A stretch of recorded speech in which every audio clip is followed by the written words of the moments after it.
नमस्कार प्रेक्षक हो, आपण पाहत आहात टीव्ही नेक्स्ट मराठी. आणि आज आपल्या या कार्यक्रमामध्ये एक विशेष असे अतिथी आलेले आहेत.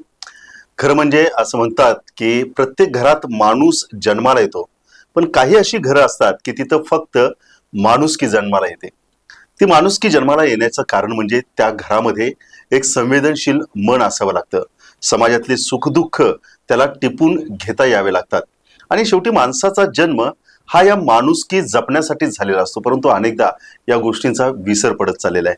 तर हे सगळं सांगण्याचं कारण असं, आज आपल्या स्टुडिओमध्ये ज्यांच्याशी मी संवाद साधणार आहे त्या व्यक्तीच्या जीवनातले ध्येय हेच आहे की या समाजातल्या शेवटच्या माणसापर्यंत ही माणुसकी मला कशा पद्धतीनं नेता येईल. आणि मग ही माणुसकी जपण्यासाठी, त्याचं जतन करण्यासाठी त्यांनी साहित्यामधले अनेक प्रकार हाताळलेत. काव्याच्या माध्यमातून, कथेच्या माध्यमातून, दीर्घकथेच्या माध्यमातून, स्फुट लेखनाच्या माध्यमातून त्यांनी हे सगळं केलं. आणि आता त्यांनी एक सुंदर असा चित्रपटासाठी एक कथा तयार केलेली आहे. तर हा त्यांचा संपूर्ण साहित्याचा प्रवास काय आहे, त्यांना काय नेमकं मांडायचं आहे, या सगळ्या गोष्टी आज आपण जाणून घेणार आहोत आजच्या या विशेष भागामध्ये. आणि मी या ठिकाणी स्वागत करीत आहे ज्येष्ठ साहित्यिक, त्याच पद्धतीनं पटकथा लेखक आणि कवी विष्णू रामू वासुदेव. रिपीट. मी स्वागत करीत आहे पटकथा लेखक विष्णू रामू वासुदेव यांचं. विष्णू सर नमस्कार. नमस्कार सर. सर, तुमच्या साहित्याच्या प्रवासाकडे तर मी जाणारच आहे, परंतु मला जाणून घ्यायला हे आवडेल की आपला मूळचे आपले कुठं आपला जन्म झाला. मी मूळचा जयसिंगपूरचा. माझा जन्म 1 जून 1946 जन्म. भारताला स्वातंत्र्य मिळण्या अगोदर 1 वर्ष. त्यानंतर शिक्षण माझं एसएससी, जुने एसएससी पास झालो. घरची गरिबी परिस्थिती, या परिस्थितीनं शाळा शिकत मॅट्रिक पास झाल्यानंतर मला सुदैवानं, हालाकीच का असना, सुदैवानं मला जिल्हा परिषदमध्ये नोकरी मिळाली, सांगली जिल्हा परिषद. तिथं माझी 31 वर्षाची सर्व्हिस झाली. सर्व्हिस नंतर मुलांच्या अध्यापनामध्ये मला लेखनाकडे वळण्याची वावच मिळाली नाही. ज्यावेळी मी 2004 मध्ये रिटायर झालो, तेव्हा लेखनी हातात घेतली. आणि 2004च्या प्रवासाकडे आपल्याकडे येणारच आहे. पण मला हे विचारायचं होतं की आपण 31 वर्ष प्राथमिक शिक्षक म्हणून सेवा केलीत, विद्यार्थ्यांना घडवलं, एक पिढी तुम्ही घडवलीत, परंतु मग साहित्याकडे तुम्ही कसं वळलात? आपण लिहावं असं वाटलं किंवा आपल्यामध्ये ते लिहिण्याची क्षमता आहे हे कधी जाणवलं आपणाला? ते म्हणजे ज्यावेळी मी अध्यापन करत असताना बऱ्याचशा अनुभवाच्या गोष्टी माझ्या आयुष्यात येऊन गेल्या. बर. आता उदाहरणार्थ, इयत्ता पहिलीला असताना एक विद्यार्थी, 52 विद्यार्थी असताना एक विद्यार्थी घोरपडे घराण्यातला, तो शाळेत काय केला, बसायचा नाही. वडील आहे जवळ बसायचा, नंतर तो निघून जायचा.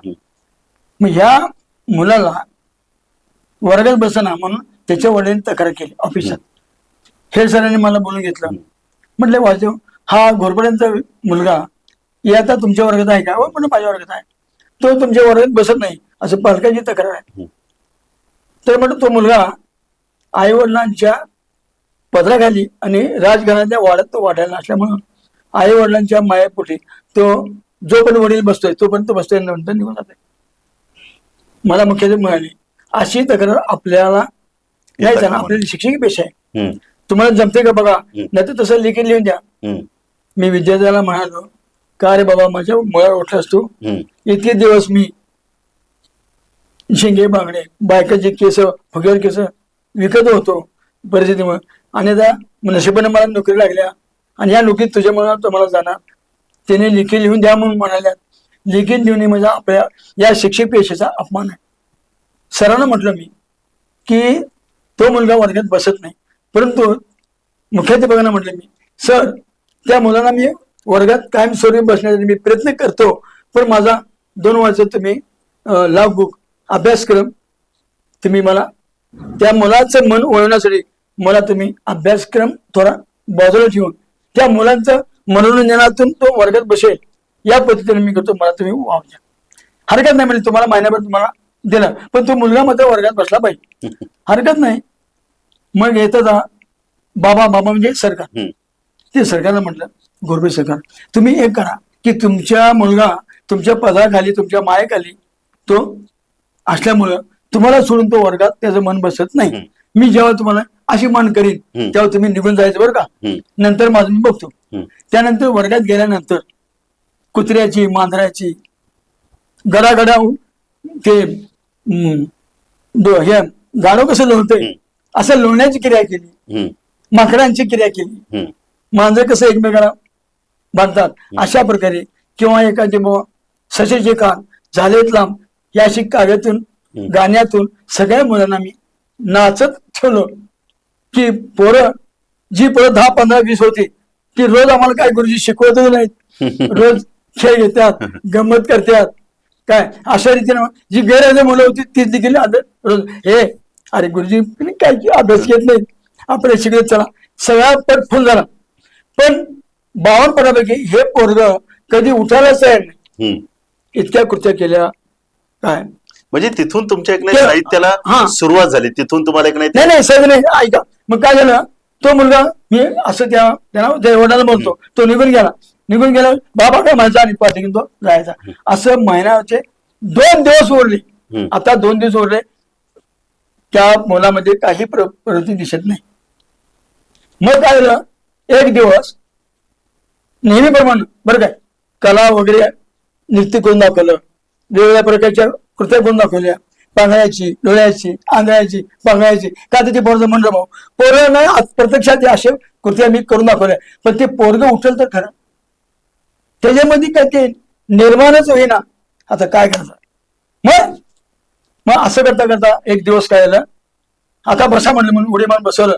तो बाबा त्याचा कवाच निघून गेला होता. हे म्हटलं बाबा कुठे का बाबा म्हणलं, तो निघाला. मग दाराजवळ बसलं पोरग, गुरुजी घोरपडे चाललाय. अरे म्हणलं दाराकडे घ्या. त्या पोरानं कडी घातली, काय सांगेल तुम्हाला सर, पट्टी काढली, 10-12 पट्ट्या उडवल्या त्याला. ते म्हणलं ठो बोंबला काय म्हणलं, मला इतका राग आला, गेलो मी काय त्या माझं 2 पट्ट्या मराय त्यानं उडून. मला माझं पित्त फार कळलं. आता म्हटलं काय करायचं, पण एक प्रकारचं मी आव्हान घेतलं होतं, ही तर माझी जीवनाची आयुष्याची माझ्या नोकरीची खरी परीक्षा. मग काय केलं मी, तो आलेला राग मी मनावर दाबून धरला आणि आईच्या बापाच्या आणि शेवटी गुरुंच्या मायेनं त्याच्या पाठीवरून प्रेमाचा हात फिरवला, कडी काढली आणि म्हटलं जा बाबा जातो. पोरग कडी काढल्यावर धनात पडलं. तुम्हाला सांगतो सर, जिभेची साखर फार मोठी आहे, ती ताकद फार मोठी आहे. त्यानंतर दुसऱ्या दिवशी पोरग आपोआप येऊन बसल्या वर्गात आणि ते दिवसभर हल्लं नाही. समोरच्या हायस्कूलमध्ये तेच पोरग इंग्लिश मध्ये 1ला नंबर काढ. म्हणजे मला कळलं की विनय नंबरने मनामध्ये प्रेम भावना जर निर्माण असेल तर देखील मारून विषय होत नाहीत, ते प्रेमाने होऊ शकतात. ही मला गवसणी गावली. म्हणजे तिथून तुमच्या एक नाही मुलांच्या बरोबर त्यांचं विश्व तुम्हाला समजायला लागलं. तिथून तुम्ही कथा काव्य या सगळ्या गोष्टींमध्ये तुम्ही हे करा. पहिल्यांदा तुम्ही तुमचं साहित्य किंवा काय कधी लिहिलं तुम्ही? मी 2016 मध्ये या अनेक काव्य लिहित गेलो. तर पेपरमध्ये 2 कविता तुम्ही पाठवून द्या, तुमच्या आम्ही प्रकाशित करू. त्यामुळे मी त्यासाठी तुम्ही 500 रुपये पाठवून द्या म्हणाले करा. त्यावेळी मी 500 रुपये जाय नका, पण हे माझं काव्य प्रकाशित व्हावं म्हणून मी पोस्टरमध्ये भरायला गेलो, मन्याड करायला गेलो. तिथं एक संपादक मला भेटले, पाटील म्हणून. तर ते पाटील म्हणाले तुम्ही हे काय करणार आहे? तर मी हे माझ्या कविता मी लिहिले आणि त्या कविता मी प्रकाशित होण्यासाठी त्यांना मन्याड करायला. ते पण साहित्यिक असल्यामुळे म्हणाले तुमच्या असल्या 10 कविता माझ्याकडे द्या, मी प्रकाशित करतो. अच्छा. त्यामुळे त्यांनी मला प्रेरणा दिल्या. अरे बरं झालं म्हटलं, बिन पैशाचं मला प्रसिद्धी मिळत्या, जर मला विषय मिळतील तेवढ्या विषय मी वेगवेगळे पिशे लिहिले. जवळ मला वाटतं 40 भर मी या काव्य तयार केलं आणि त्यांच्या मार्फतच त्यांनी प्रकाशित केलं. आणि जसं आपण बी पेरतोय, रोप उगवतोय, तसं मला लेखणी घेतल्यावर मला एक शब्द आठवत गेले आणि मी लिहित गेलो. आणि म्हणून त्यांनी तो बुक तयार केला आणि त्या बुकाला, कवितेच्या बुकाला शब्दांकुर नावानं ते प्रकाशित झालं. शब्दांकुर. पण शब्दांकुर. ते शब्दांकुर आता निखाऱ्यामध्ये वळले, त्याचं कारण असं, शब्दांकुर म्हणजे मातीतून उगवणारा तो अंकुर आहे. अंकुर आहे. अंकुर एका बाजूला आहे आणि निखारा एका बाजूला आहे. कारण सध्या आता जी चर्चा आहे ती म्हणजे तुमच्या निखाऱ्याच्या बाबतीमध्ये. आणि निखारा ही जी कथा आहे, ज्या पद्धतीनं तुम्ही त्याचं लेखन केलेलं आहे, ती कथा अक्षरशः अंगावरती येणार आहे. नेमकी ही कथा तुम्हाला सुचली कशी? आता काय म्हणते काय, मला चित्रपट पाहण्याचा पण शौक आहे हम्म, की दुसऱ्यांचं काहीतरी घ्यावं. हम्म, कथा लिहिणं एवढं सोपं नाही आहे. हम्म, त्याच्यावर आपल्याला भांडवल पाहिजे, बुवा कसा टर्न द्यायचा, हम्म, कथा वळवायची म्हटलं तर त्याला बेस पाहिजे काहीतरी, हम्म. नाही तर कुठेतरी फडफड जायला नको. हम्म. तर एकदा मी क्रिश नावाचा एक चित्रपट पाहिला हिंदी क्रिश. हिंदीमध्ये. हम्म, तो हिंदीमध्ये चित्रपट एका संशोधकामध्ये अवलंबून, विज्ञानच्या जोरावर आहे. हे तुम्हाला आठवत असेल, हम्म, संशोधकाच्या तो एक विज्ञानचा विषय आहे. मग अशी एखादी कथा आपल्या मराठीमध्ये नाही काय प्रकाशित करता येणार, लिहिता येणार. हम्म, मग काय करावं या ठिकाणी, मला हे विचार करणं भाग पडलं ना. हम्म. आता क्रिश सारखे एखादा हम्म. पिक्चर सगळे जगाला माहिती आहे विज्ञान. हम्म. आज हे विज्ञानाच्या जोरावर वेगवेगळ्या प्रकारचे शोध चाललेत, विज्ञान फार पुढे गेले. पण मला असं आठवलं की अशी एक लोकांना भावली पाहिजे, की पटलं पण पाहिजे हम्म. आणि सत्य परिस्थितीमध्ये अवलंबून पाहिजे. हम्म. त्यामुळं सर काय काय एका शोधा म्हणजे सापडेल. हम्म. ती बातमी कुठे आपण ठेवलं असते, ती वेळेला सापडत नाही. पाहता पाहता शोध करताना ती वस्तू ठेवलेली आपल्याला मिळते. अशा प्रकारे मला ती या कथेचा सूर सापडला आणि सर माझी नजर खिडकीतून बाहेर गेली. हम्म. त्या बाहेर गेल्यानंतर बाहेर असलेल्या झाडाचं पान हालत्याला मला दिसलं. मी विचार केला, ते झाडाचं पान का हलावं. हम्म. मनात विचार आला, हम्म. साधा आडगी लोक, अनपढ लोक देखील शकतील किंवा आणि काय शाने वाऱ्यावर हालते नाही काय. पण आपल्याला माहित आहे की वारा म्हणजे वायू. हम्म. वायू म्हणजे हा जे आपण श्वासोच्छ्वास घेतो हम्म. तो हवेच्या वायूच्या जोरावर. हम्म. मग ही सगळी दुनिया या वायूच्या जोरावर जगलेली आहे आजपर्यंत. मग प्राणी, पक्षी, जीव जंतू सगळे असो, त्याच्यामध्ये वायू आहे. पण या विश्वामध्ये अशा प्रकारच्या शक्ती किती आहे याचा मी शोध घेतला. माझ्या वाचण्यामध्ये 5 शक्ती येऊन गेल्या. आप, तेज, वायू, आकाश आणि पृथ्वी. या 5 शक्तींना पंचमहाभूते म्हणतात. या पंचमहाभूताचा मला गवसणी सापडली. जसं विज्ञान त्यांनी चित्रपट काढला तसं या पंचमहाभूताची मला गवसणी गावली. आणि काय नाही म्हणतात, या पंचमहाभूताच्या तत्वावर एक पिक्चर आपण तयार करायचा. काय आहे या पिक्चर मध्ये जी कथा तुम्ही लिहिली आहे निखारा, त्याच्यामध्ये नेमकं काय आहे? निखारा या कथेमध्ये माणसाची माया, ममता, प्रेम, करुणा हम्म. ही माणसाला भावली पाहिजे. हम्म. हा प्रसंग मी त्या कथेत वर्णन केलाय. हम्म. आता लक्ष बघा की एक जन्मलेल्या लहान मुलाला त्याचे आई वडील बालपणामध्ये मिळाल्यानंतर आजी म्हणाली, एक याच्यावर आपण काय म्हणतो श्रद्धा, अंधश्रद्धेला बळी पडून ती म्हातारी त्या बाळाला मारायला दिलं. मारेकऱ्यांना पाना फुटला, त्याने जंगलातील मूल सोडणार. आणि ज्याने त्याला लहान मुलाला मारहाण दिल्यानंतर त्यांना ते मूल खाली ठेवताना त्या मुलाच्या हातात कॉलर सापडले. त्याचं बापाचं हृदय जागृत झालं, त्या हृदयाला पाना फुटला आणि त्यामुळे ह्या मुलाला मारायचं नाही म्हणून ते मूल त्यांनी तिथे सोडून गेले. हिथं मी काय केलंय, मारेकऱ्याला देखील एखाद्याला प्रेम, माया, करुणा कशी प्राप्त होईल ही भावनिकता, हा प्रसंग मी त्या ठिकाणी वर्णन केला. नाही, तुमच्या या कथेमध्ये एक नाही कारुण्य आहे, प्रेम आहे, सगळ्या गोष्टी आहेत. आहेत. परंतु हे सगळं कारुण्य, प्रेम हे सगळे एका बाजूला असताना या कथेचं नाव तुम्ही निखारा का ठेवलं? कारण निखारा म्हणजे मी निखाऱ्याकडे कसं वळलो. हा, बरोबर. तेच मूल ज्यावेळी जंगलामध्ये वाढतं त्यावेळी ज्याने त्या मुलाचं संगोपन केलं, युद्ध कला पण शिकवली जंगलात लोक त्यांनी प्राणी पक्षीचे किंवा तो युद्ध होतं, त्यांना शिक्षण आपोआप देणं भागच पडतं लढाई करण्यामध्ये, फायटिंग करण्यामध्ये. हे मूल जेव्हा लहान मोठं झालं, ज्याने केलं त्याला त्यांनी हे प्रशिक्षण दिलं होतं. आणि मग जंगलामध्ये असणारे जे काही तस्करी, चंदन तस्करी, कस्तुरी, आता ही कस्तुरी त्या हरणाच्या बिंबीमध्ये असते, बरोबर, तिला फार महत्व आहे. अशा वस्तू ते जंगली जो काय जो प्रमुख आहे हम्म. त्या प्रमुखानं आणि त्याच्या भावानं या का मुंबईच्या डॉनला त्यांचं चंदन तस्करी चालली होती. तो जेव्हा चंदन तस्करीमध्ये फसवतोय हे जेव्हा कळालं तेव्हा दुसऱ्याला त्यांनी द्यायला सुरू केलं. ह्याला तो माल मिळाला म्हणून ह्यानं अनेक गुन्हे येऊन त्यांची सर्व वस्ती उद्ध्वस्त केली. आणि त्यावेळी हे मूल ज्या मोठं झालं तेव्हा त्या कालीमातेच्या मंदिरात सापडल्यामुळं त्या कालीमातेच्या मंदिरामध्ये नामस्मरण करण्यासाठी ते मूल त्यावेळी आलेलं होतं. आणि इकडे बाहेर हा अपघाताने सगळी वस्ती उद्ध्वस्त झाली. ज्यावेळी तो तरुण मूळ ठिकाणी आला तेव्हा संपूर्ण वस्ती पेटलेली जळलेली होती. सगळ्यांची प्रेते एकत्र केली, चिता रचली, चितेला अग्नी दिली. अग्नी दिल्यावर जो अग्नी भडकला त्या भडकलेल्या अग्नीतून एक एक लाल भडक निघाली पडली. मरताना त्याला पालनपोषण केलेला वडील बाप त्याला म्हणला, लेका आता सगळं संपलं, मुंबईच्या डॉननं आमचे सगळ्यांना मारून घ्या.